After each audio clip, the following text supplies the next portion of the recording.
It's time to sit back and check out the RCWR show with Lee Sanders.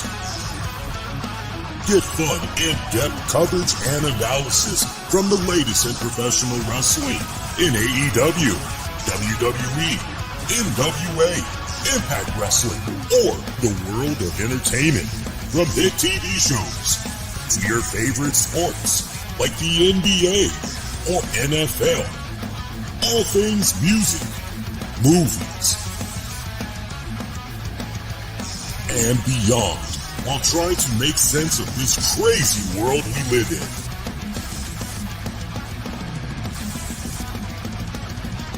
All while keeping it honest, insightful, and interactive since 2011. And now your hosts, live from the nation's capital of Washington, D.C.,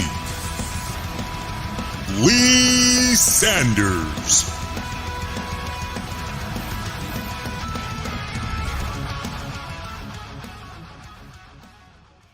Hey, my pretty babies, what is going on? Lee Sanders back with you guys again as we are talking about the CW premiere of NXT. WWE's NXT having a new home going forward on the CW network. It is a network that I am very familiar with, as these are the guys that brought us hit shows such as Smallville, which was one of my guilty pleasures, and still to this very day, y'all, your man is still hot over that final episode of Smallville. We waited all these years to finally see Tom Welling's Clark Kent character put on the Superman suit, that iconic suit. And how were we rewarded? Basically, we get him on the rooftop. He hears something and he's on the rooftop. He's in full Clark Kent gimmick mode, takes off the glasses. We get this close up of his chest, rips the shirt open. We see the Superman symbol. We're like, yeah, we're like, we're about to see the suit. We're about to see the suit. And it pretty much ends with this little tiny little red blue blur that's flying around Metropolis. So we don't even get the full. And I just remember vividly to this very day how me and my best friend, because we would watch Smallville every single week. It didn't matter if we were talking on the phone and we were watching Smallville together, or if we were at one another's house. We was always watching Smallville when the new episodes were on. And we just remember just cussing our asses off at that. I hope you guys find that funny, because yeah, that's how deep it was back in the day. And true story, a lot of fans were upset. It wasn't just us. There was plenty of fans that was upset, hoping they was going to get to see Tom Welling and the Superman outfit and everything. So he does address that and a few other things. I know he spoke very candidly about it off and on over the years, but he's really been open about the whole thing, to the point some of y'all might not know there's actually a Smallville podcast that he's been doing for a couple of years now. I don't even think they have 5 years under their belt with that series. It just first started off with him, and then I believe eventually Michael Rosenbaum came on board. And so, yeah, every week they're talking real cool Smallville stories. So, a little fun trivia for you guys. Check that out. But yeah, they brought us plenty of hit shows. I know right now the big thing is Superman and Lois. I came on board to that series pretty late. I think it was the season before this last one that's getting ready to drop, what, next week or right before the month of October is out. I'm excited to see how that's going to wrap up. That actually has been a really damn good series. I actually ended up going back and watching previous seasons online to get ready for the new season and final season. And it's just left me going, man, it sucks that we've got James Gunn and crew canceling this series, because it's really great. It really is. I definitely would encourage you guys to watch it and everything. But you get what James Gunn and crew are trying to do and everything. I found it interesting that NXT, the one main sponsor that they kept pushing tonight was Progressive, because I was wondering and just kind of taking mental notes of what other sponsors we were going to be seeing throughout this 2-hour broadcast. But really, that was the main one that stood out, was Progressive. Let me know how the ads were for you guys in your respective neck of the woods, if anything else jumped out at you besides Progressive. But that was the main thing I kept seeing, because over here, yeah, if I wasn't getting a Progressive commercial, I pretty much was getting my DC, Maryland, Virginia region commercials. That also included a couple of law firm commercials, plugs for the local DC 50 news. I mean, that basically was it. Chicago, what a fantastic crowd for this premiere edition of NXT. Of course, the main event, CM Punk refereeing a NXT World Heavyweight Championship match between champion Ego Ethan Page taking on a challenger Trick Williams. And for the second time in his career so far, and he's still just getting started, Trick Williams has become our new NXT World Heavyweight Champion.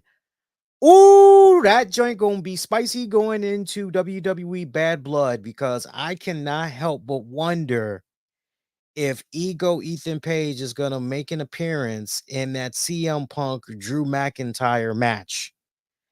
If he's going to interfere, cost CM Punk a W, and or if he's just going to strike after the match is over and get his revenge. Because you had a little bit, I won't say it was a controversial finish, but the way things ended, you definitively walked away from tonight's main event going, yeah, Ethan Page, CM Punk, not done by a long shot. There's more that's going to develop here. The only question is, how are we going to be seeing the overlapping play out across WWE programming over the next couple of weeks? That's definitely the question you're asking yourself, seeing what had went down tonight. Appreciate them having Booker T ask the question if CM Punk gave Trick Williams an assist in the final seconds of the matchup, just to really set the tone, set it up properly for you all. We saw Ego Ethan Page just being belligerent, beside himself over the fact that CM Punk is literally doing his job and refereeing this match by calling it right down the middle, making sure that without a shadow of doubt, whoever wins, no controversy. So Ethan Page decides, okay, tell you what, I'm really going to stick it to you and give you the middle finger. I'm going to do your own goddamn move on Trick Williams. So he actually did the GTS. CM Punk looking on pissed off. Ethan Page is like, count it. And CM Punk's credit, no delay whatsoever. He went in there, he counted. I didn't even see any delay in his counting. Let me know if you guys saw differently, but I didn't see any purposely delayed action movement in his counting. Somehow Trick kicks out. Page beside himself, can't believe what went down. Once again, mouthing off to CM Punk, tries picking up Williams, sets up the Ego Page, the Ego's edge. Trick Williams somehow maneuvering his way out of it, and at the same time is sent right into the arms of CM Punk, who's in the corner. CM Punk stops him. Ethan Page charging at Trick Williams, trying to attack him from behind, basically. Trick Williams manages to get out the way, as does CM Punk. Page gets caught up in the corner between the ropes. This pretty much sets up Trick Williams to hit the trick shot. 1, 2, 3, bada bing, bada boom. We got ourselves a new NXT World Heavyweight Champion. Second time keeping track at home that Trick Williams is now a two-time NXT World Champion. The NXT World Champion and the Women's NXT Women's Champion both got newly designed belts, which was presented at the top of the show by good old HBK Shawn Michaels. Speaking of Shawn Michaels, by the way, I'm loving how when these shows are ending, we are getting these little credits, man. It's a real nice touch. So I don't know how many of you guys that watched the show live and you just went, okay, that was fun, and you changed the channel. But at the very end, right before it went off the air, we saw executive producers Paul Levesque, Shawn Michaels. I wish I could remember the other name, but you're going, hey, Shawn Michaels, one of the executive producers. Hey, all right, cool, cool, cool. That's what's up. Get that IMDb credit. Seriously, get that IMDb credit. I cannot stress it enough. Let me holler at y'all real quick. If you have done something as simple as been an extra in a movie, and you are seen clear as day. No one has to basically go, wait a minute, let me pause the TV, let me put on my glasses, and let me get a magnifying glass. Ah, there we go. There we go. Yeah, now I think I can see you amongst the 500 people that's in this scene. I think I see you now. No, no, no, no, no, no, no, no, no, no. If you can be seen, all right. If you can be seen, that's an IMDb credit, y'all. So make sure you update y'all resume. Hopefully you appreciate that info. Fun main event match though. I got to be honest with you guys. I did not see this going down as far as a new world heavyweight champion being crowned. I thought for sure that Ego Ethan Page was going to be keeping the title and he was going to be rolling on there. But you know what? In retrospect, this was a really smart move, especially from the standpoint of you are trying to do your best if you're WWE to create so much buzz as humanly possible to the point of, yo, I don't care what you're doing, but you need to check out the premiere of NXT on the CW. You got to check out this first episode on the CW because heaven forbid it just would have been a show where nothing substantial and monumental had occurred, then you just kind of feel as though, oh, well, I just kind of wasted my time for nothing here. So, right type of crowd, just the vibes in general, everything aligned perfectly. It was the right move in retrospect. I know some people might be a little bit irritated with that. I mean, but look, let's be honest. Let's be 100% here. Nobody predicted Ethan Page was even going to taste that NXT championship, right? Go back to July. Nobody was predicting Ethan Page was going to. So the fact that two things. One, he became the NXT champion. That is just a wait, what? Whoa, whoa, what? Especially all things considered with his tenure in AEW and all that. And he just pretty much was able to come right into that bad boy and ultimately become the NXT champion barely a month into his career in WWE here.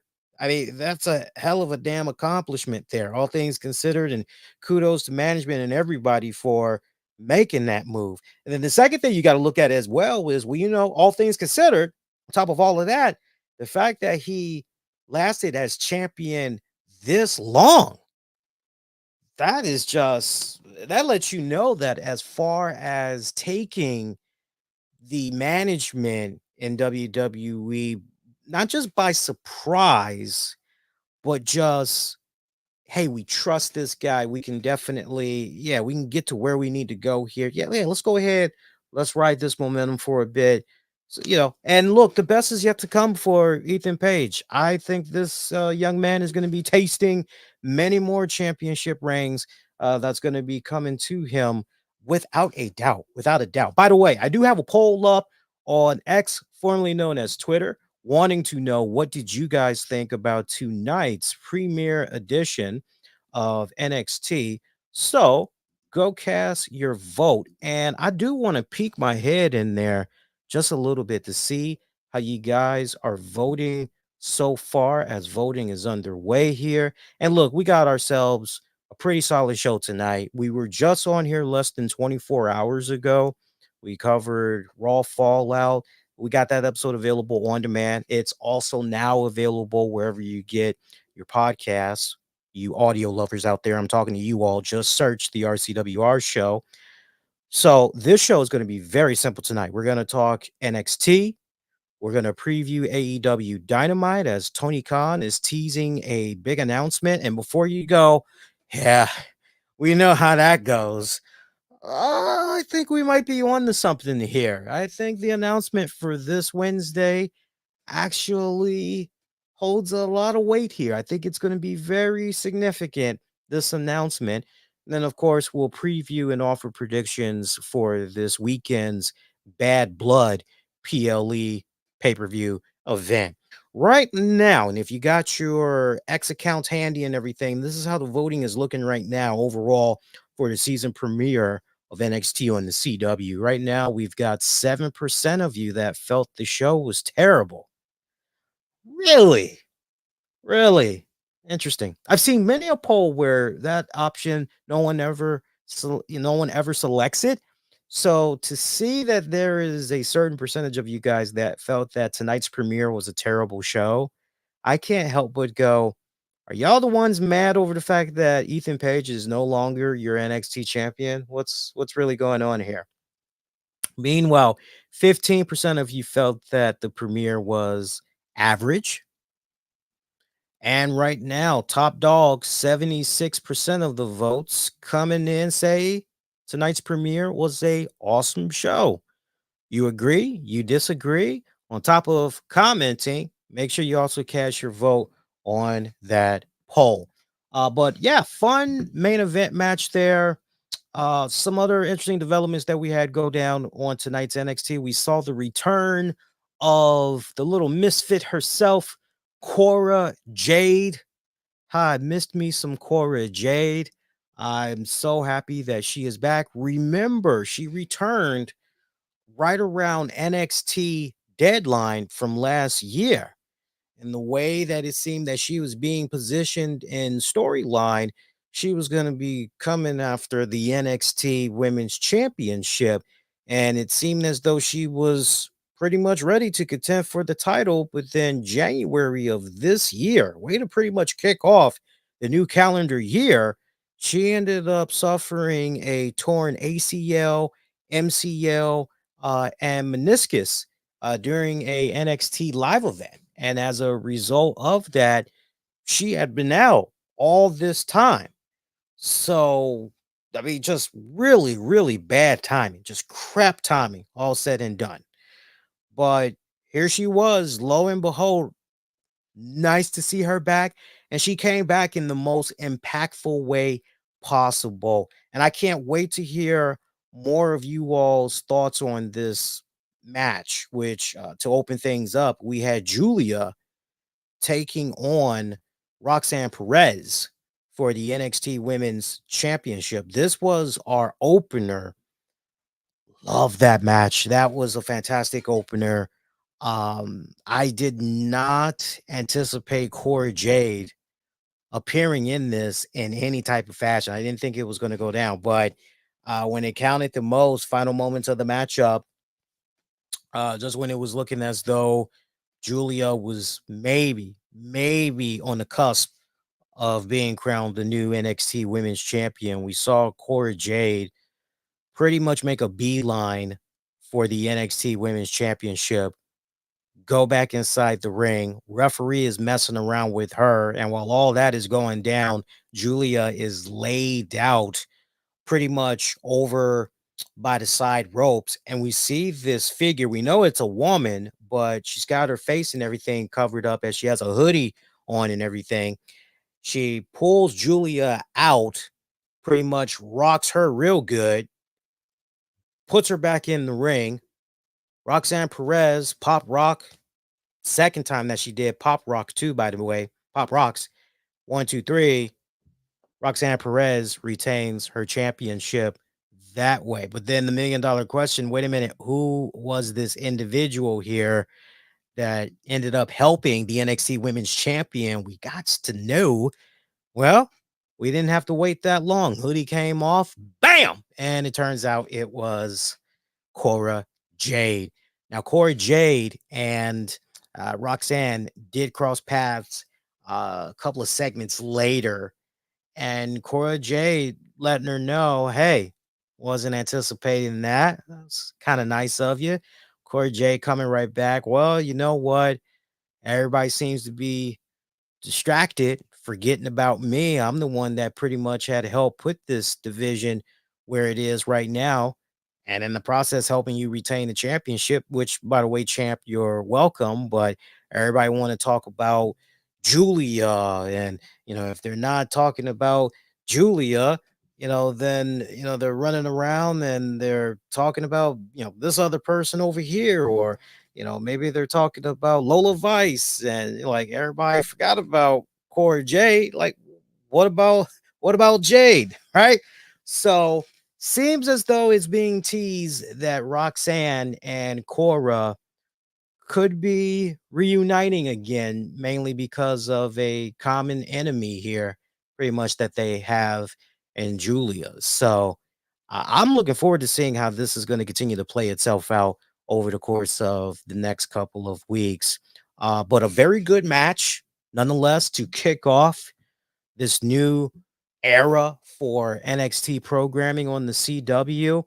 The girls, they clicked extremely well. Extremely well. Now, granted, there was a little bit of off timing in just a couple of areas. I was only able to, and it's not like I actually was taking a pen and paper and I'm writing it down. I'm like, literally, this had to been one of those rare times where I go, okay, you know what?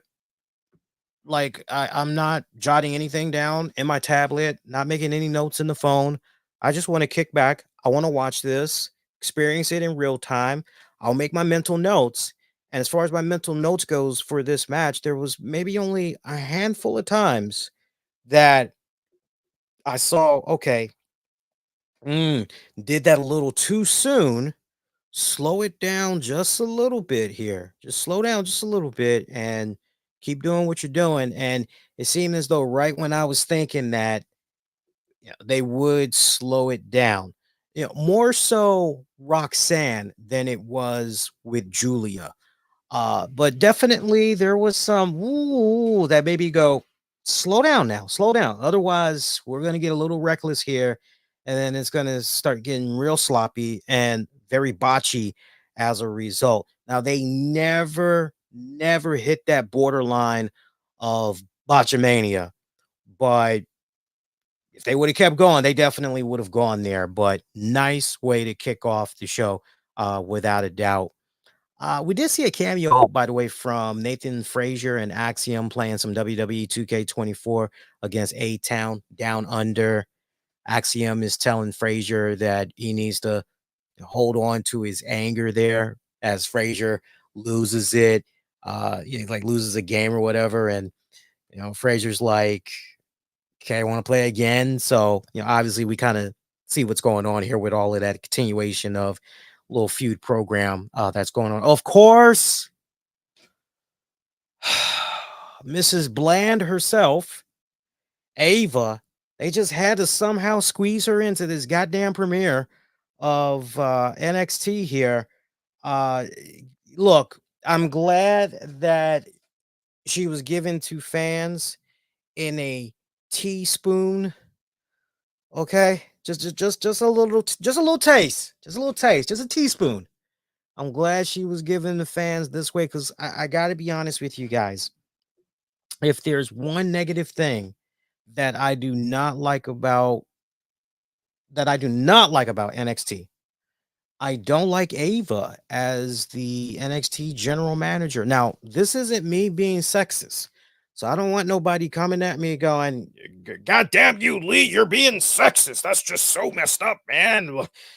Equal rights. We are women rock in 2024. Like, you're talking to somebody that grew up and remember that time period where Vicky Guerrero was the number one female heel for a hot minute, was the SmackDown GM and everything. I thought she rocked it and she rocked it good.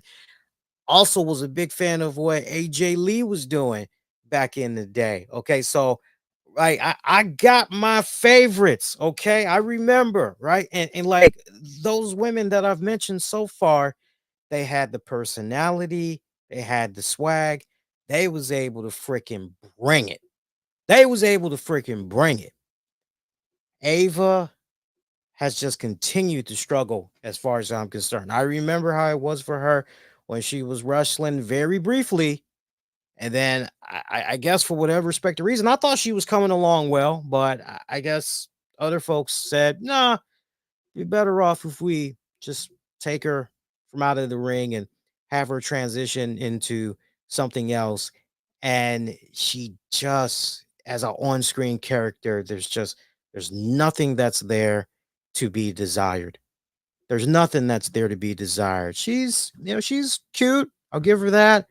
But outside of being cute, it's just there's nothing that is commanding that. And you know what's so mind-boggling about that? All things considered, and who her father is, you would just think that, and look, I'm not saying it's not happening, but you would just think that, okay, with your father being Dwayne The Rock Johnson, you got access to HBK Shawn Michaels. At times, you got access to Triple H. You got CM Punk down there who's helping now. You got fill in whatever blank of people that you are aware of that is helping the young folks out down there in NXT. You think with all of that great wealth of knowledge that month after month, as you're stringing it all together, we would see her as a on-screen character leaps and bounds become better. And it just seems like she is at a stalemate. Anytime I'm more interested in what Robert Stone has to say, that's not good. That's not good at all. So the fact that we got her in just a teaspoon format tonight, that was good. That warmed my heart. I'm hoping that maybe William Regal, because time should be up as far as the arrangements that was made with AEW and all that, and him getting his release and the whole condition. Hey, you can't be on WWE television. You can't be in front of the cameras for X amount of time. Can't help but wonder if maybe we might see him slide back into that role again. Who knows? We have to wait and see how that plays out. Fantastic street fight between Wes Lee and Zachary Wentz, former members of the Rascals. Love that street fight. Good stuff. Wesley picking up the win. Great street fight between both men. Um, as far as Wentz winning, I don't think a lot of people had saw Wentz winning this. I think more people were going in the direction of Wes Lee. And if you're a fan of Wes Lee, you're kind of looking at this going, okay, kind of understand that with this new repackage of Wes Lee, he's supposed to be on this new path and everything. But what good is this new path if when it counts the most, he's not stringing together the victories that should count and everything? So it's interesting. It's kind of interesting here what's going on, but I'm still enjoying what's going on with this Wesley heel turn. Very curious to see where things go from here. Had ourselves a Miz TV segment between. I was about to say a Miz TV sandwich. I don't know why. I had dinner earlier. Tried something that was really good that I'll definitely recommend to you guys. It was from the brand. Oh God, what was that brand? Is it Nana? Is it Nana? I would have to text the wife to find out. But basically, it was this really good spinach and cheese ricotta pasta. Comes in like this really cool package, and you can pretty much put that in a pot of water. Wait about 10 minutes. Boom, you are good to go. Tried it for the first time. I loved it. And I'm usually not a fan of ricotta pasta. But these guys were actually pretty good. If you shoot the name at me, I would actually be able to tell you if it was them or not. But it comes in a bag and seems like it's already it's not frozen. You're able to pick it up from the refrigerated section. That much I do remember.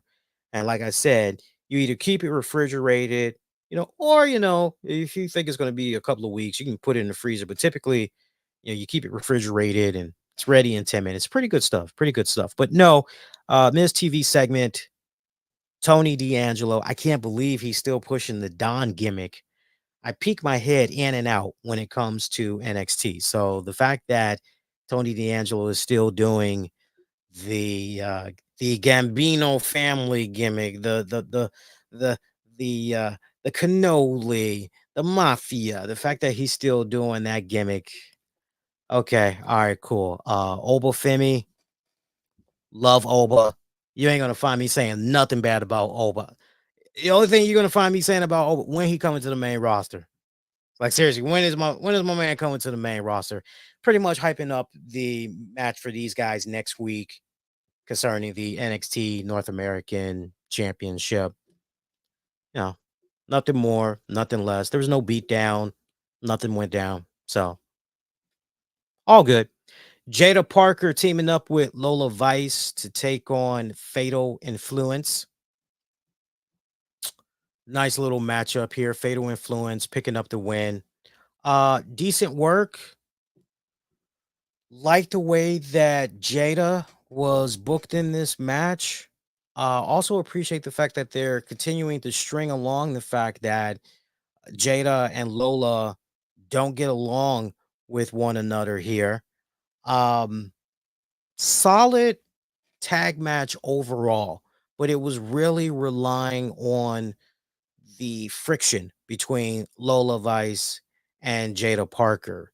To the point, final moments of this match, and we saw the girls bumping heads a couple of times in this. And when it counted the most, we saw a spot go down where Jasmine had managed to stop. I think Jasmine had managed to stop Jada from tagging in Lola.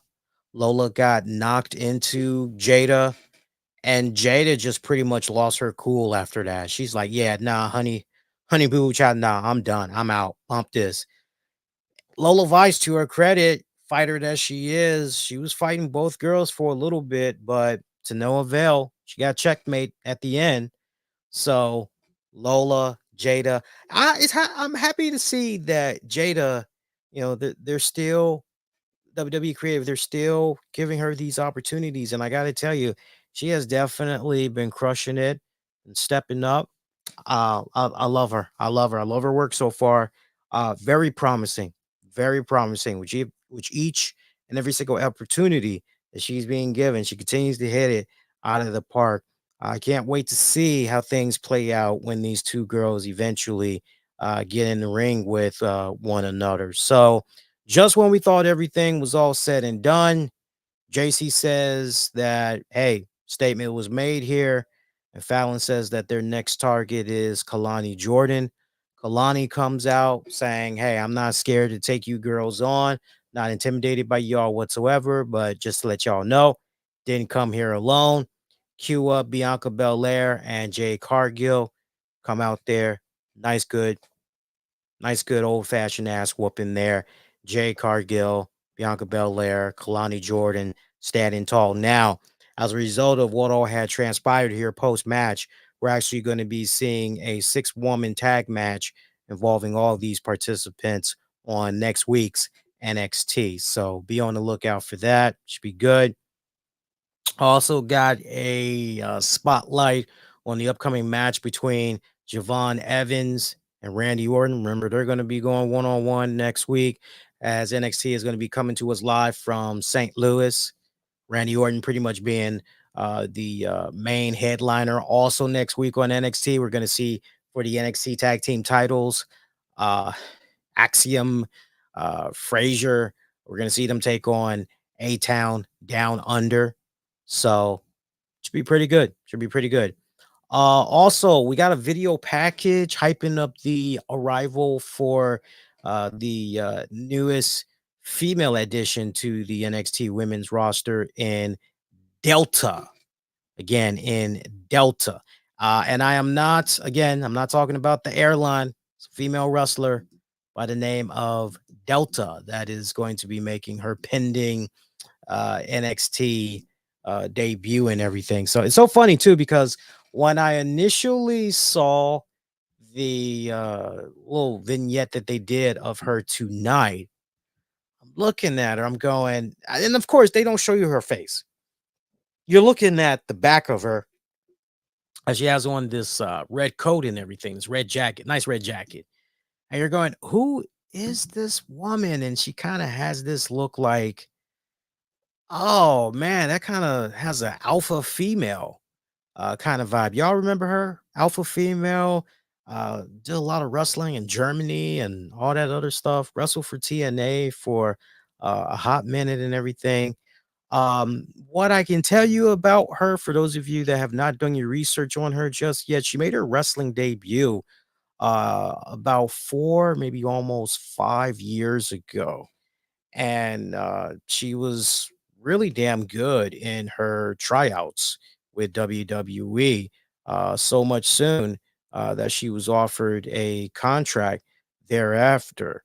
So, as far as when she's going to be making her debut, you know what? They probably gave it away because if you guys noticed, there was a kind of like if you're on the freeway and you're looking at the upcoming exits, how much more you got to go.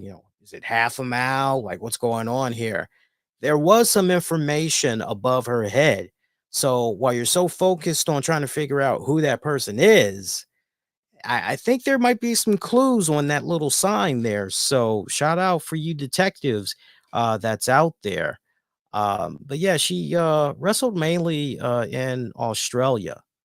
So kind of give you a little bit of an idea about her. There's definitely some stuff of her online for those of you that might be interested, but you just look at these international women that are coming into the NXT women's division. So we're gonna have Delta. We've already got Giulia. Let's not forget about Stephanie Vakir, who we haven't even seen, right? Like nowhere to be found on this NXT premiere, mind you, but you still got to have these women in the back of your mind. And you're just going, man, we got some serious international depth on this damn roster.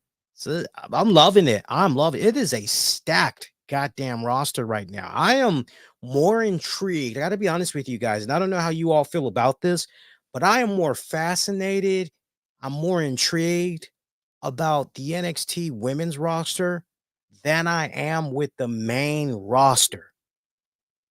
I can't believe I'm saying that, but like for the first time in a long time, I am going, yo, what's up with that NXT women's division? So some good stuff right there. Just trying to think if there was anything else to talk about in regards to tonight's NXT. And no, that's pretty much it. Because at the top we talked about the main event match, which was for the NXT championship there between Ethan Page and Trick Williams. Again, solid main event match. I wish it could have gone a little bit longer because minus the commercials and all of that, you're lucky if this was about a 10-minute match and everything. Um, well, good stuff. WWE with the addition of having HBK Shawn Michaels out there, Triple H making a surprise cameo and everything. They definitely delivered for this season premiere. It definitely felt special with the incorporation of all the major superstars that you see from Raw and SmackDown. It was great having them be part of this to really deliver. Cora Jade coming back, former NXT champion there. And then let's not also forget the title win for Trick Williams. Um, Pretty overall, very solid show. I appreciate the fact that a lot of the hokey dokey stuff that we are so used to seeing from NXT. I mean, look, let's be honest. Not every single week NXT is banging. Not every single segment of NXT is on point. There's usually a lot of hokey dokey, ooh, what corn that we're sitting through just to get to the decent slash good stuff. And tonight they really did a superb job. Everybody involved here with this NXT production. And okay, let's focus on, the really, really good stuff. Let's focus on, you know, the solid substance. All right. Let's get to the meat and potatoes, and we'll definitely get back to the silly stuff. We'll get back to that in a couple of weeks for sure. So I can't wait to see how they do with the St. Louis edition next week. One more time, let's go to the polls and let's see what you guys had to say about this week's NXT. By the way, before anybody asks, as far as my thoughts on the new logo, not that it's a new logo. Yeah, they just basically inverted the colors, if you will. They just took out the gold where the gold should be and made it silver. So now it's just silver and black. So I like it. I like it. I like that they did not do a drastic revamp of the logo and all that. It beats the tie dye my highway logo that they had, that pretty much was under Vince McMahon in his regime. Remember that? Yeah, that exactly was not a fun little period at all. All right, so you guys can continue to vote, but as I'm poking my head one more time to see how you guys are voting via X, formerly known as Twitter, at the RCWR show, 7% terrible show. 14% of you said tonight's season premiere was average. And coming in with over 78% of the votes, awesome show. You guys voted awesome show for the NXT premiere. Keep it rocking, keep it rolling, keep on voting. If you haven't voted, you've got pretty much a whole day to cast your vote. Gonna get into some more fun wrestling stuff. Want to give you guys a heads up though, in case you're not aware, we did review all 6 episodes of the Mr. McMahon docu-series. It's on the YouTube channel, youtube.com/the RCWR show. Click on our Mr. McMahon docu-series playlist and you can get yourselves caught up to speed. I'll be sitting down later this week to work on the omnibus version of that.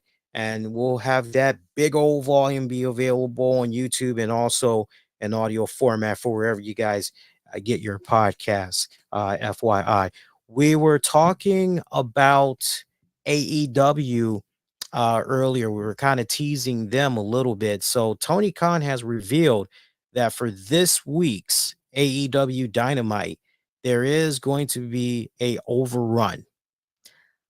I hate when overruns are announced. I wish it could just be a case where as you're watching the show live, then you get the breaking news, like maybe going into your main event, whatever that is for the evening, or your special attraction is for the evening. I wish you could just make the announcement during the broadcast as opposed to making the announcement beforehand. So the only way I can kind of combat that is to go, okay, well, maybe this is Tony Khan and AEW's way of trying to condition the fans to make sure that they stick around, especially since Tony Khan followed it up saying that, there could be a big announcement to be made here. So a lot of people are under the impression maybe that deal will have to do with Warner Brothers Discovery and them announcing that you'll be able to watch episodes on Max. We're still not quite sure what's going to be happening with the pay-per-views going forward, if that somehow is going to end up being part of Max as well, or what. But I'm very curious. I definitely will be watching Dynamite. I don't know about doing a post show after Dynamite, but most likely not. But I'll definitely be poking my head in to see what's going on and everything. Now, as far as how things are looking for AEW Dynamite this week, the matches that I saw, hang on here. It's so weird because I thought I had saw the match card for this. Bear with me a second here. because I could have sworn I saw the match card for Dynamite this week, and it actually looked pretty good. I know in part they're gonna have Brian Danielson in action. Trying to remember who he was facing. If I could have it my way, I'd love to see him take on Takesha. That's just me personally. But I'll settle for the next best thing, which is going to be Okada. That's going to be freaking badass. So it's going to be, and this is the 5 year anniversary edition of Dynamite. Brian Danielson takes on Okada, AEW World Title versus AEW Continental Title. Continental Title is only at stake for the first 20 minutes. You know that sounds so goddamn funny when I think about it. Hey, all you can eat for real? Yeah, all you can eat. Come on. Really? Yeah, all you can eat for 20 minutes. Or for 20 seconds. It's like eat, motherfucker, eat. I mean, seriously. So we have that announced. We've got the International Championship, Will Ospreay versus Ricochet. Serena Deeb will be taking on Dr. Britt Baker, DMD.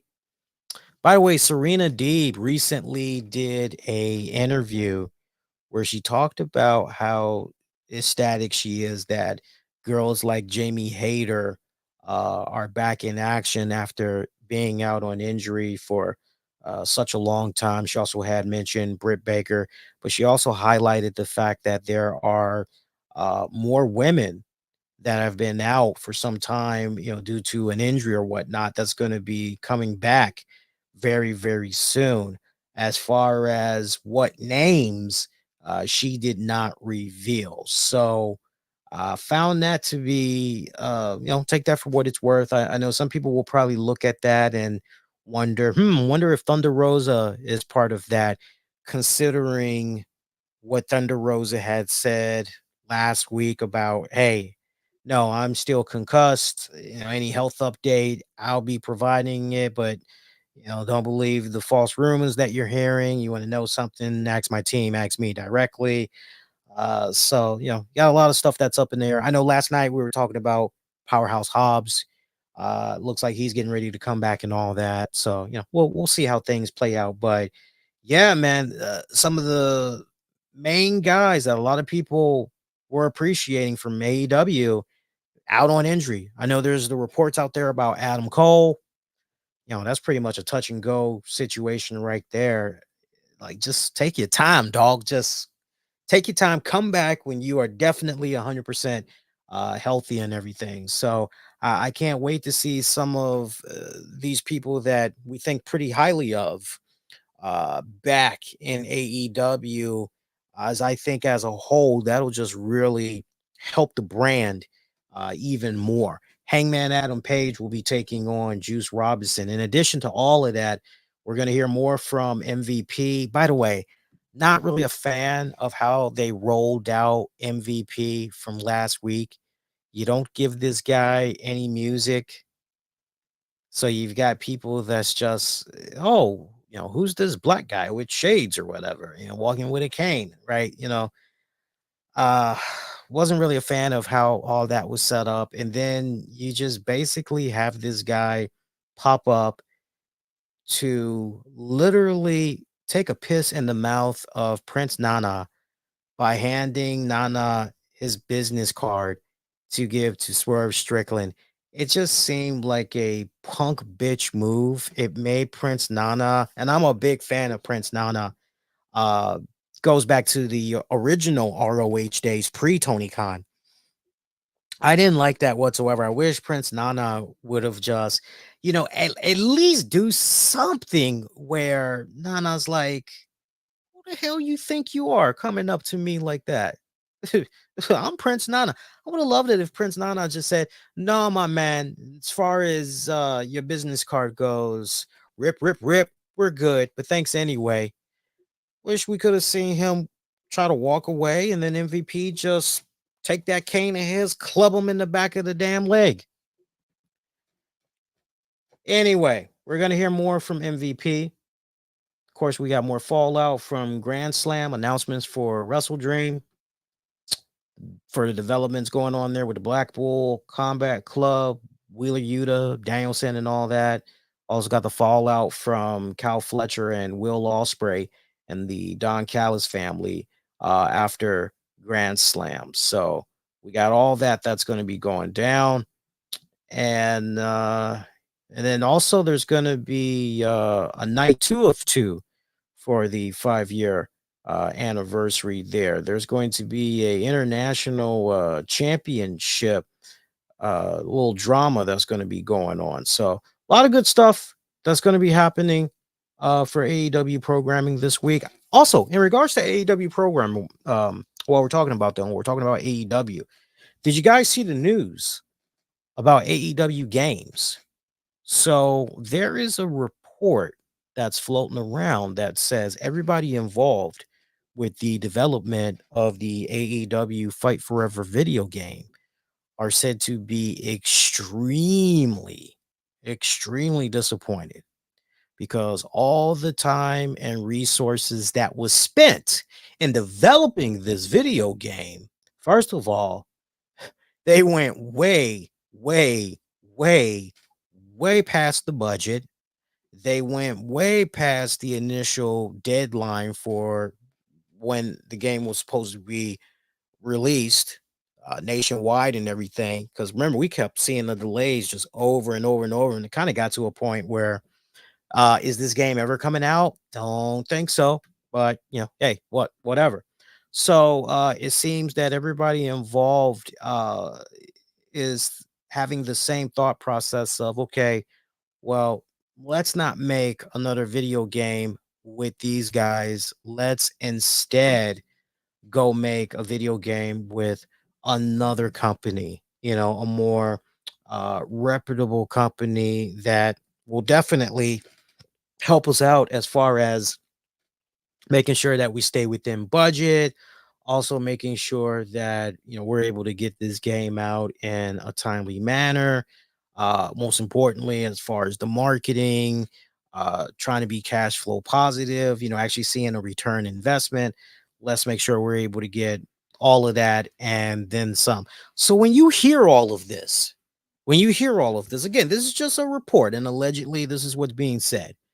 But when you hear all this, one of the first things that you got to have click in your mind, you got to go, okay, damn, Lee, who was the developer?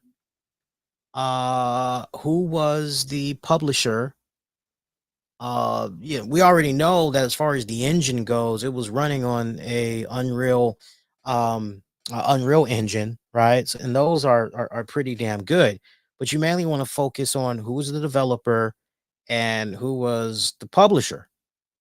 Well, as far as who was the publisher goes, that would have been THQ Nordic. And THQ Nordic, they have been responsible for some pretty damn good games. Some pretty damn good games. Um, as far as like the list of games that basically was acquisitioned by THQ Nordic, I have a list for you guys, and some of these titles might ring a bell for you guys. In no particular order, here am I going, but I have the list. I'm reading it right now, and I'm just trying to go with the ones that I recognize either from friends that were playing it or I personally ended up playing the game. And right now I'm already on 2015. That's how fast I am with my scrolling here. I thought they were with the Tomb Raider games. I thought THQ was behind the Tomb Raider games, but it doesn't appear that way. Dead and Buried sounds familiar. I think I might have played that game. And I think I might have had a good time playing that game. Alone in the Dark.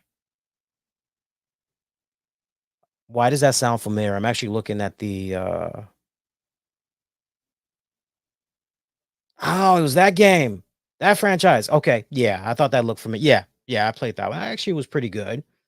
What else they got on here? Go check out the list. See if you guys can jog your memory. Check out the list. But then when you think about also, besides the publisher, the developer, or switch that around, the developer is Ukes. And we know Ukes had for the longest time they had worked with WWE there. So remember, everything began in 2000 with Ukes working with WWF/WWE. So some really good stuff. So when we first heard, to my whole point, y'all, when we first heard that, wait a minute, AEW is hooking up with who for the video game? Oh, okay, yeah, this is actually going to be pretty damn good. And when you look at everything that Ukes had put out, go check out their list. I mean, my God, SmackDown, Royal Rumble, SmackDown 2, Pro Wrestling 2, SmackDown, just bring it. WrestleMania 18, SmackDown, shut your mouth. WrestleMania 19, SmackDown, here comes the pain. Online Pro Wrestling, WWE Day of Reckoning. That was one of my all-time favorite games that came from the GameCube. I love the hell out of that game. Love that game. That was one of my favorite underrated gems from the GameCube. SmackDown versus Raw. My other personal favorite right here, Rumble Roses. Lord, give me a Rumble Roses game and a six pack, some good music. I'm good. I'm good all night. I'm good all night. Wrestle Kingdom, Rumble Roses, XX, SmackDown versus Raw 2007, Wrestle Kingdom 2, SmackDown versus Raw 2008. Let's see here. SmackDown versus Raw 2009, Legends of WrestleMania, UFC 2009, Undisputed, SmackDown versus Raw 2010, Undisputed 2010, SmackDown versus Raw 2011, WWE 2012, 13, 14, take it all the way up to what was that, 19? So, not for nothing, some pretty damn good titles that they've had going on here. And for those of you that's keeping tabs, Ukes is going to be working on a new Double Dragon video game that's going to be coming out next year. So, I'm looking forward to seeing how that plays out. So I'm not going to put all the blame on Ukes, THQ. No, that I mean, it would be so easy to go in that direction, but I'm not, because we just went through part of the list. Like it wasn't those guys that was the issue. This was the issue here where we had, from all reports, unless we're proven otherwise. So take these reports, allegedly, but we had all these AEW executives that, honestly, when I was hearing these stories, it reminded me so much of a contractor. Okay. And think about it from this angle. Yeah, so I'll fix your gutters, I'll clean them out for you. We'll make sure that with the side of your home here, we'll replace this wood, and yeah, that'll be be a cool $6,000. Oh, okay, cool. All right, cool, you're hired. And they're working on your joint, the contractor. Oh yeah, looks like there's some really bad termites that you got going on here. Looks like in addition to what we were talking about, look like we got to replace this as well. So that's going to be an additional $500. And like basically, it just keeps tallying up. All the executives had so many executives, so many people on the AEW roster have their hands in the cookie jar with the developers here. No, let's not do that. Let's do this instead. Take that out. Put this in. This needs more work. Like, let these people do what they do best and fricking make the game. We just read the list. They know what they're doing. They know what they're doing. Back off. Let them do their job. Lord knows all the video games that's been out so far, with AEW. I mean, because Fight Forever, it's not their only game adventure that they've tried. They tried other stuff as well, and that has miserably failed as well. And I don't know why we're getting this comment, but I'm just going to put it up on the screen just for the hell of it because somebody hates HBK. So I don't know what the hell that's about, but like we'll leave that up on the screen for a while. Oh god, it's good stuff. Let's see. Any other headlines we can get into? It's been relatively quiet since last we were on there. We were just on the air 20 less than 24 hours ago. Now I do have some NXT news for you guys, some WWE news just to go back for a hot minute. Y'all may find this kind of interesting, but in regards to new episodes of NXT, they will be made available the following day on the CW streaming platforms, the CW app, and CWTV.com. That is fantastic. Now, shout out to Brandon Thurston because he basically got in contact with the CW to get this information. So he heard directly from a CW rep. Now, it looks like episodes of NXT that aired before the CW run looks like those won't be available on the platforms. The entire NXT weekly TV library that's now missing from Peacock. And that's possibly due to NBC Universal's rights to that portion of WWE's library expiring. PLEs that originally aired on Peacock are still there. That also includes the NXT UK library. Also, next day streaming rights for Raw and SmackDown, along with VOD access to Main Event, recently left Hulu in the United States, unless you have Hulu Live TV.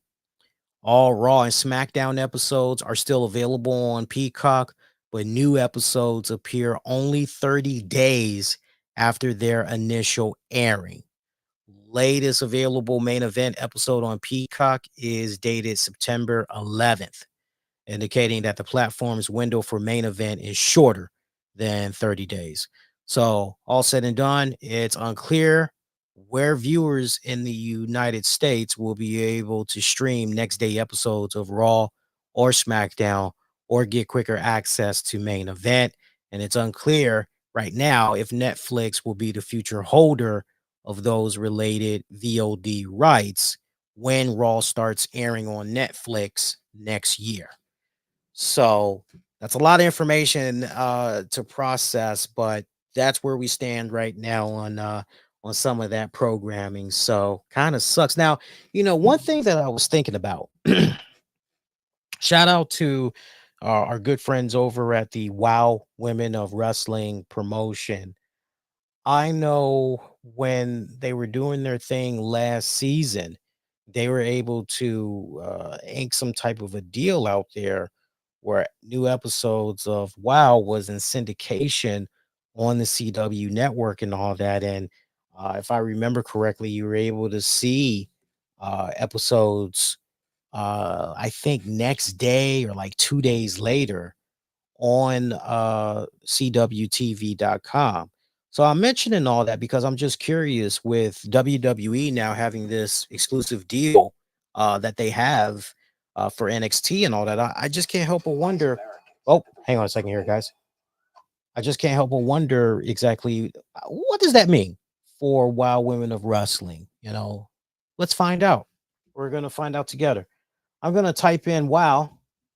We're gonna see what happens when I type it in. I don't see anything. Nothing's coming up.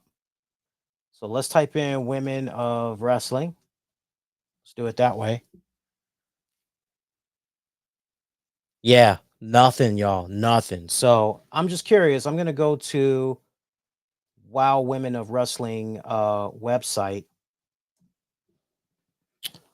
Cause I know on weekends I've been getting episodes of Women of Wrestling on DC 50. I've been getting it Saturday nights, I think at 10 or 11 o'clock at night.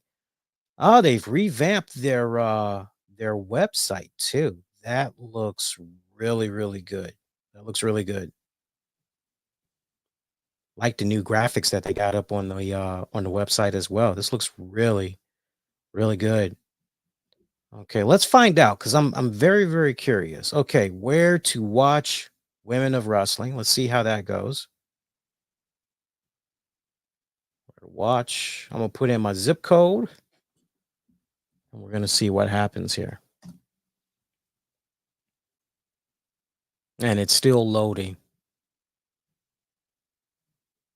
And assuming that okay, so here we go. Clarksburg WVFXCW Sunday at 5 p.m., Sunday at 11:30 p.m.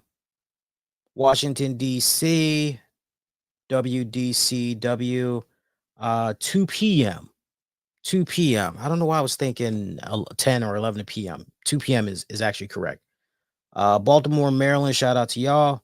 WNUV Saturday at 10 p.m. So that leaves that. I don't have my phone handy with me right now, so I'm not able to go hop on the CW app to see if episodes are available over there and all that. But sounds to me like under than the syndicated deal and all that, sounds like WWE might possibly have exclusive rights to a certain degree. But still, I think this opens up a very interesting world of possibilities for WWE going forward because the reason why I'm going on and on about, Wild Women of Wrestling and all that, you see what's been going on with TNA wrestling. You see what's been happening with WWE trying to branch out more internationally, willing to work with other promotions, somewhat smaller promotions and all that. I just can't help but wonder if something might happen down the road there with a promotion like Wow, David McLean and crew, maybe do a little bit of crossover.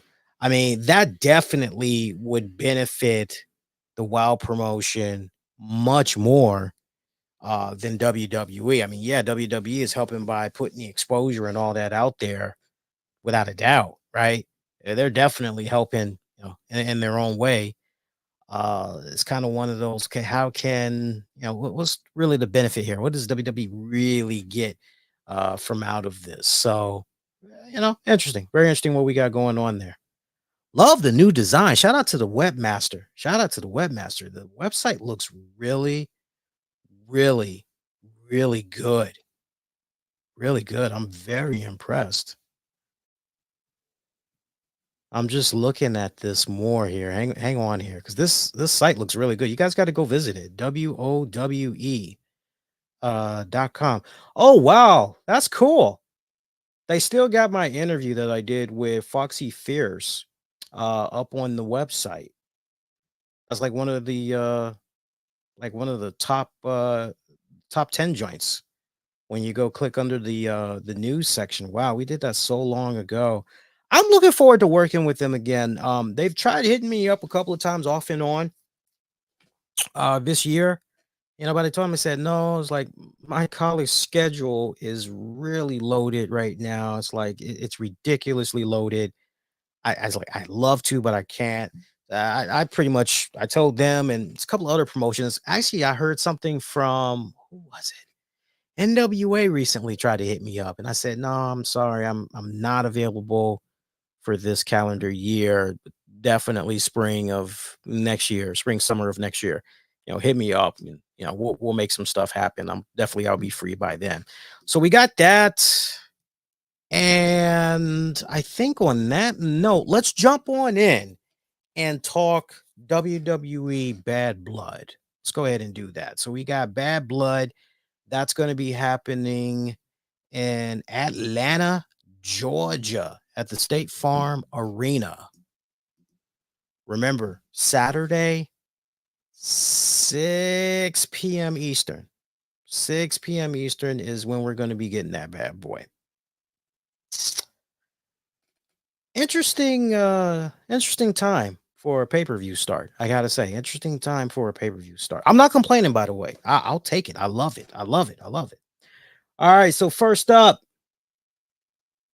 where are we going? Cody Rhodes. Actually, you know what? I think that might close out the show. Let's come back to that one. Damian Priest versus Finn Balor. Oh,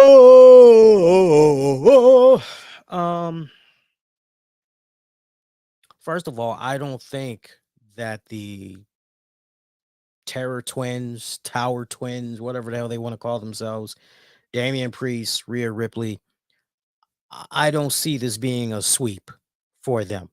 I'm gonna get that out the way right now. So anybody that's thinking, oh yeah, hands down, no. It's gonna be one or the other, right? That's how I see this going down. Damian Priest, Balor, for sure. Damian Priest, for sure. Damian Priest. I can see some interference going on. I can see JD and them doing a little something for sure.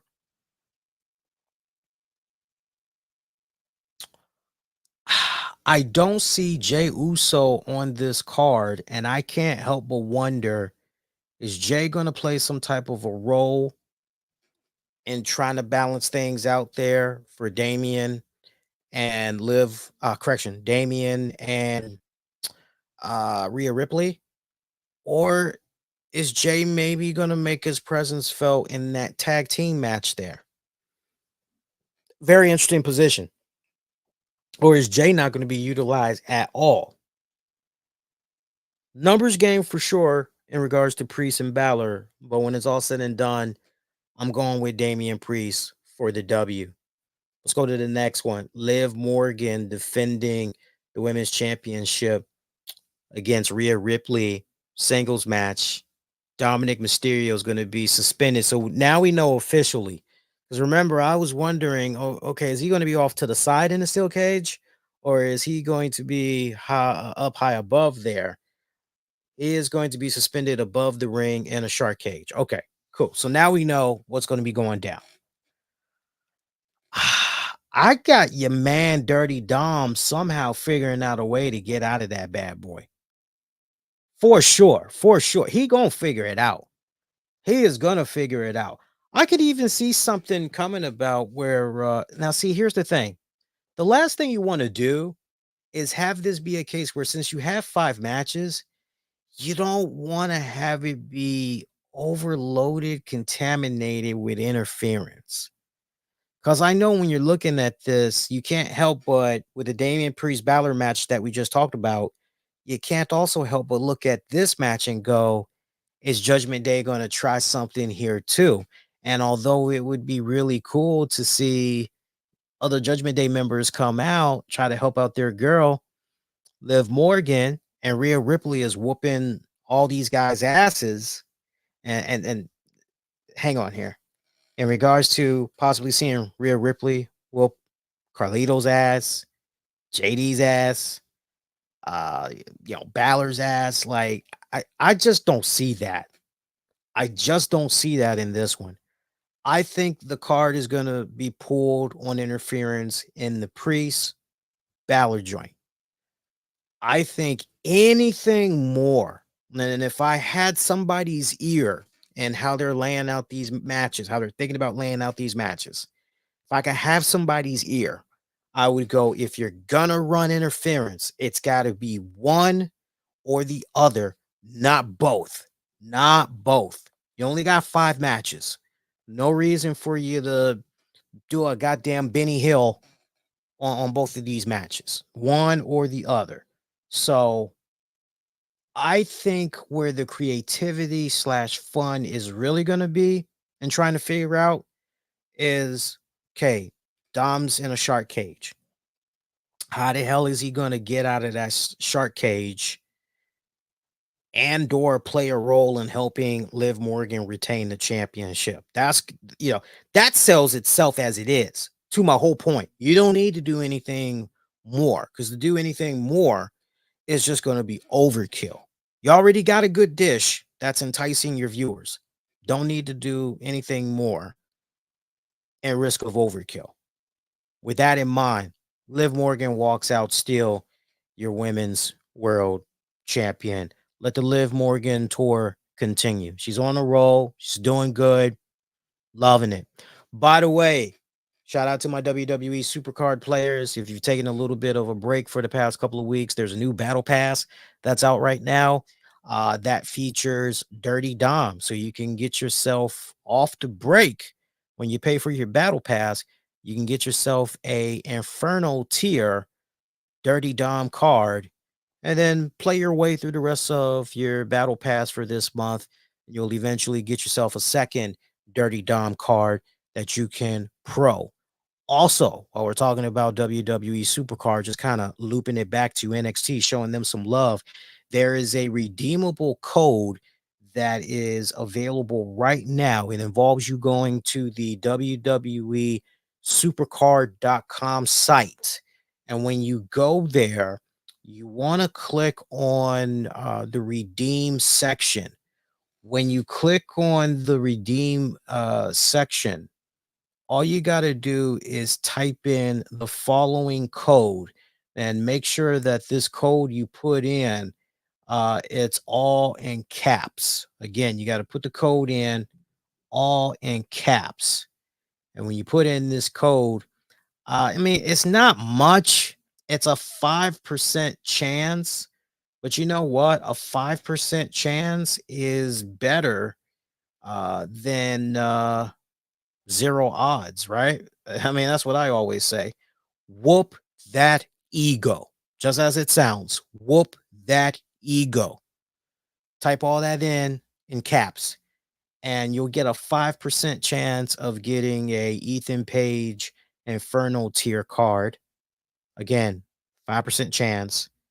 I'm trying to think what were the other cards. The guaranteed cards, you'll get a WrestleMania 39 Trick Williams card, and you'll get a Enigma CM Punk card. I know, kind of crappy, right? I personally would have preferred it if 5% chance for the Ethan Page card, 100 super coin, and um, you know, 50 coins. Like, I would have preferred it if it was something of that nature. Limit 1 redemption per supercard account. The offer expires October 8th. So it's not the end of the world if you can't do it right now. Just thought I'd pass that along to you guys. All right, let's keep rocking and rolling. Some other stuff that's going to be coming up on this Bad Blood card. We only got a couple more matches because it's only 5 matches total, y'all. Let's see. So we just knocked out 2 matches. Let's do Nia Jackson Bailey singles match for the women's championship. They've done a good job teasing the hell out of Tiffany Stratton, possibly cashing in. And she's come close a couple of times there. She has come close a couple of times. Look, I've enjoyed what's been happening with Bailey and Nia Jax the past couple of weeks and everything. But come on, man. I'm not going to go against my girl, Nia Jax. Nia is on a roll right now. Oh, no, no, no. I'm Nia Jax all the way, y'all. Nia Jax all the way. What I can't quite figure out is how bad of an ass whooping Nia Jax is going to receive at the hands of Bailey. That's what I can't figure out right now. Is it going to be to the point where Nia Jax is so out of it that Tiffany Stratton comes out, kind of faking like she's trying to help out her friend, knocks her out with the briefcase, cashes in the Money in the Bank joint, and pretty much becomes the new women's champion that way? Boy, that sounds pretty damn good, doesn't it? That sounds pretty damn good, doesn't it? I wish I had a button right now that would just go, woo! Uh, uh, You know what? We got to go for some shock and value here, man. Some shock value here. Woo! Yeah, I'm going for it. I'm going for it. Tiffany Stratton cashes in and is successful. Takes advantage of Nia Jax. New champion. New champion. You got to create some type of buzz out of this. You can't, I don't see this being a total sweep. You got to do something that's going to be, yo, I think that's going to be the moment right there. So look out for that. I'm calling for that right now. CM Punk versus Drew McIntyre, Hell in a Cell match. See, I can't help but wonder, is that going to close out the pay-per-view? Or is Cody, Roman, and them going? It kind of feels to me more like Cody and Roman should close out the pay-per-view. As much as I would like to see Punk and Drew close it out, I think it makes more sense for Cody and Roman to close it out. I'd be happy either way, but it just feels like Cody and Roman are going to close things out. So CM Punk, yeah. Hang on. See, I'm a little confused here now because it's going to take a minute for that cage to lower. And then do you really want to have, after Punk and Drew is over, do you really want to spend all that time bringing the cage up and then making the transition to Cody and Roman? The more I'm thinking about it, yo, I could be wrong, but if you want me to jump out there, I think Punk and Drew are going to close out the pay-per-view. I think Punk and Drew are going to close out the pay-per-view. So we'll see. We'll see. But anyway, CM Punk, Drew McIntyre, Hell in a Cell. Based off what happened with tonight's NXT, I can't help but wonder, is Ego Ethan Page going to play some type of a role here? I just can't help but wonder. Would WWE even think like that? I mean, we've seen some interesting things happen so far in the Paul Levesque, and you would just like to believe that if they were to do that kind of a move, that Atlanta crowd, they have seen their fair share of Ethan Page. They definitely know who that guy is and everything. So he would definitely get quite the reaction. Damn.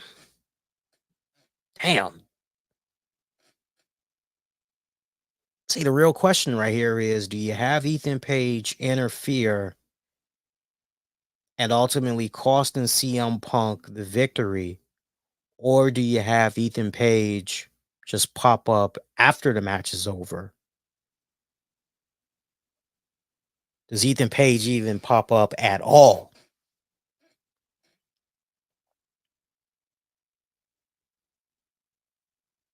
You really want to make this pay-per-view interesting, and you're really trying to continue the cross promotion there for this next little bit, especially now that NXT has this great deal with CW and all that. You got to incorporate Ethan Page, do you not? I got Ethan Page doing something here. I got Ethan Page doing something.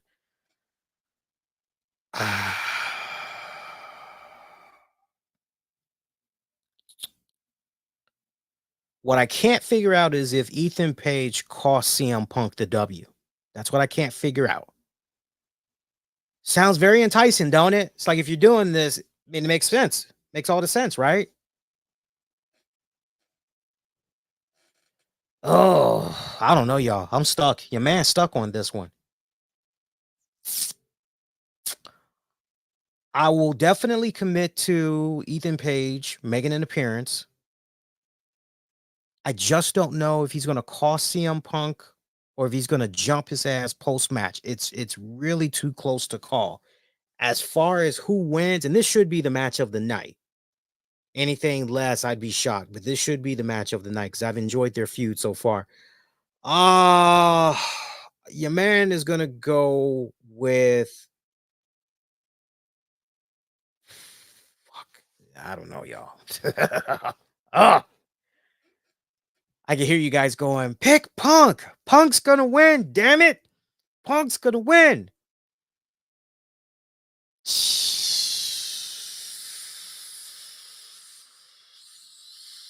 I'm gonna go interesting here. I'm gonna go with a more interesting route right here. I am gonna go with Drew McIntyre wins. Fuck it. Woo! I'm gonna go all in. I'm gonna say Drew McIntyre wins, courtesy of Ethan Page. Courtesy of Ethan Page. All right, main event match: Cody Rhodes, Roman Reigns taking on the Bloodline, Solo Sikoa, Jacob Fatu. Tag team match. Yeah, you know the interference on this one is going to be running wild, man. You know it is. Question is, yeah, what's going to happen right here? Like, what is going on with Jimmy? What is going on with Jimmy Uso? I mean, Rikishi had put out that cryptic tweet and basically was like, pray for my boy. And you're kind of going, yeah, sure, without a shadow of doubt, but what the hell is going on here? And we have not heard anything as far as a update on that goes. So hang on here, right down to the point. Hang on there. We might have a new update. Hang on. I'm hoping we can have something for you guys here. Hang on. Da, da, da, da, da, da, da, da. Per Fightful, WWE sources have not officially commented, but Jimmy Uso's peers who had contacted him heard from Uso that he was fine after Rikishi's cryptic tweet about his son.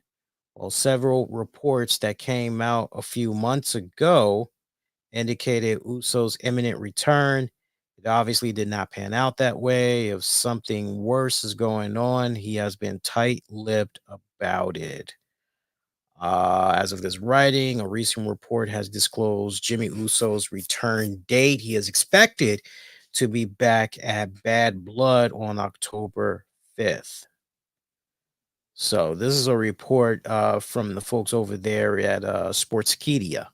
So we'll see, but I mean, you would think, right? I mean, it makes all the sense. And I've been saying for the longest time here, for the past several months, hey, this is how you build up to Survivor Series, Bloodline Civil War. Wouldn't it be badass if Rock comes back just in time and he kind of gets involved in that whole thing? That'd be kind of interesting, but not really needed. You can do it with what you got right now, with all the necessary players that you already have. You don't really need the Rock right there. But yeah, I'm gonna say Jimmy Uso returns. But what happens with Jay? That's the real question. What happens with Jay? Does Jay make his presence felt in this? That's the question. That's the question. As far as who wins this, man.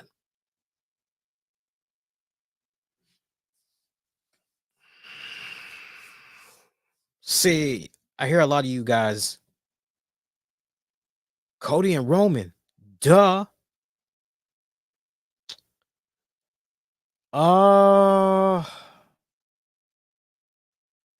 I'm just trying to think because I'm like, is it really that clear cut? Should it really be that clear cut? That's just too predictable. Yeah, I'm just trying to think about this. Yeah. Okay, my mind's made up now. Yeah, yeah, yeah. Cody and Roman win. But let me go a step further. Cody and Roman win, but look for something what the fuck from Jacob Fatu. That's gonna have a lot of people talking. I just kind of get this vibe the way they've been trying to utilize Jacob Fatu and everything. I mean, they've put him in some really, really cool ass, kick ass spots and everything. But I just see something as far as up in the ante a little bit. I see Jacob Fatu taking it to the next level right here. But yeah, I'm gonna say Jimmy Uso returns. Actually, wait. Damn. Hold up, y'all. Mm. Now, if I'm not mistaken, one of the last times we saw Jimmy, if I remember right, Jimmy was attacked by Solo Sokoa in them, if I'm not mistaken. Yeah, because I remember the segment.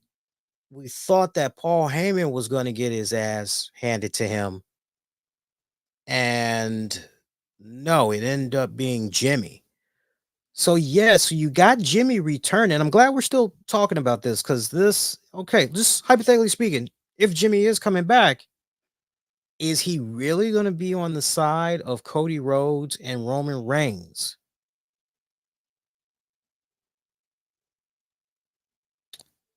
I don't think so. I think it's tough love that basically Jimmy was being shown. I think that when it's all said and done, Jimmy, and storyline purposes, was pretty much sent to go sit on the sideline, think about what he has done, think about ways that he can contribute better to the bloodline and the tribal chief, if you want to call him that. And basically, don't call us, we'll call you when we think you're ready to prove that you are not only redeemable, but you're still valuable. So, keeping that in mind, yeah, this ain't as clear cut as it would appear. I'm going to look at this two ways. Jimmy Uso returns, Solo Sokoa bloodline wins. No Jimmy, no Jimmy Uso, Cody and Roman win. It's too close to call. I think that's how you need to look at this. So if you're asking me what's my personal preference, Jimmy returns, bloodline wins. Makes all the sense in the world. Numbers game, all that.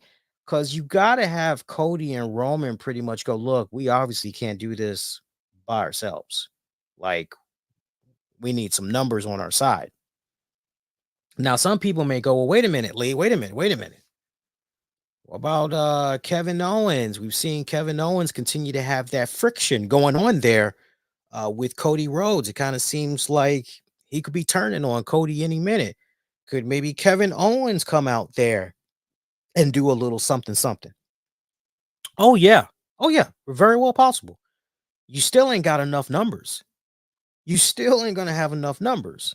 So, and I can see Kevin Owens being negated real quick. You do this right, you shouldn't have Kevin Owens pop up in this. Kevin Owens should still be all up in his feelings. And speaking of which, watching this Friday SmackDown, that should tell us all we need to know going into the pay per view as far as where Kevin Owens' mindset and storyline is going to be and everything. Because I would love it if, after everything goes down here, you get a segment with Cody coming across Kevin on the next SmackDown. Hey, where were you? I was thinking that after everything we've been through, that maybe you were going to be out there and have my back there at Bad Blood. Where were you? I could see Cody saying a little something like that. And Kevin just going, "Oh, I didn't know I had a mandatory obligation to you. It's like I didn't get that memo." I could see him saying something that's snarky as that. But, yeah, if you're gonna force me to, I'm gonna say Bloodline wins on the condition Jimmy is back. Jimmy's not defecting. Jimmy's gonna keep it right where it is, trying to prove his worth. Oh, I learned my lesson. Hallelujah. I seen the light. You are my tribal chief. Oh, praise, praise, all praise be glory. I can see that going down, y'all. All right. So, one more time, taking it from the top, Damian Priest over Finn Balor. Liv Morgan retains over Rhea Ripley. Nia Jax somehow retains, but Tiffany Stratton comes on out, cashes in. New Mrs. Women's World Champion, right? Your new Women's World Champion. Drew McIntyre defeats CM Punk. A little bit of help there from Ethan Page. Bloodline defeats Cody Rhodes and Roman Reigns on the condition Jimmy Uso pops up. Otherwise, hands down, that should be Cody and Roman, without a doubt. And yes, after that's wrapped up, I will be live with you guys, and we'll be doing a live Bad Blood post show. We'll be streaming that all throughout social media. So tune in for that. That is going to be loads fun. Meantime, shout out to our sponsors, working with some really good sponsors.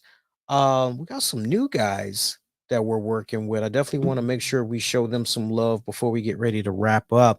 I love the fact that we did about an hour, 30 minutes strong here. And that's good. And then just think, after we get through with Bad Blood, next Monday begins Raw, 2 hours, and it's going to go from 8 to 10 p.m. Oh, that is heaven, y'all. That is freaking heaven. Shout out to our good friends over at sinkliners.com. Again, sinkliners.com. Their durable plastic creates a great barrier between your sink and your favorite foods or that special project. Their liners are great for soaking or bathing your favorite fruits, veggies, meats, and more. Also, sink liners help protect your sink from those nasty scratches and stains. So whether you're pushing ceramic, stainless steel, copper, granite, use those guys, the sink liners, use those to ensure a nice barrier. Pick yours up at sinkliners.com, also available on Amazon.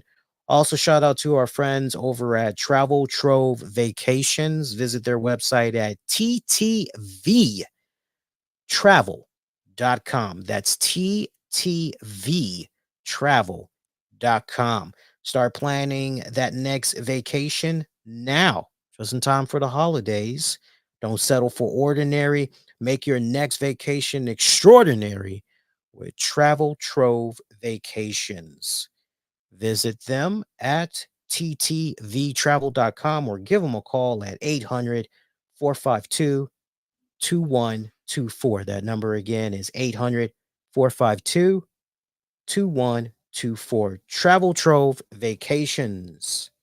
Your adventure awaits. Appreciate those guys. Nice working with them for the next couple of shows. Be Kind Rewind. Check out previous episodes you might have missed on demand and on the downloads, wherever you get your podcasts. Just search the RCWR show. Look, let me give it to you right between the eyes. If you enjoyed this episode, you liked how we did it here, you want more talk of NXT, you want more talk of AEW, you want a Tuesday night show, do me a huge favor. Hop on over to the YouTube channel. Don't just subscribe. This very episode, light up those likes. Hit that like button. More of those I see, more engagement I see for this week's episode. That helps me greatly. That's a great influence on me and figuring out how we need to go about programming for the following week and everything. So definitely let your voices be heard. Ditto for whenever you see a poll up asking you guys, hey, look, do you want another joint on NXT coverage and all that? Make sure you let your voices be heard and everything. Get at your man on the Twitter, Facebook, all over the place. Use keywords, the RCWR show. And until next go around, my pretty babies, be safe, be kind to one another. At this point, I will see you this weekend for your Bad Blood PLE post show. Take care, y'all. Peace.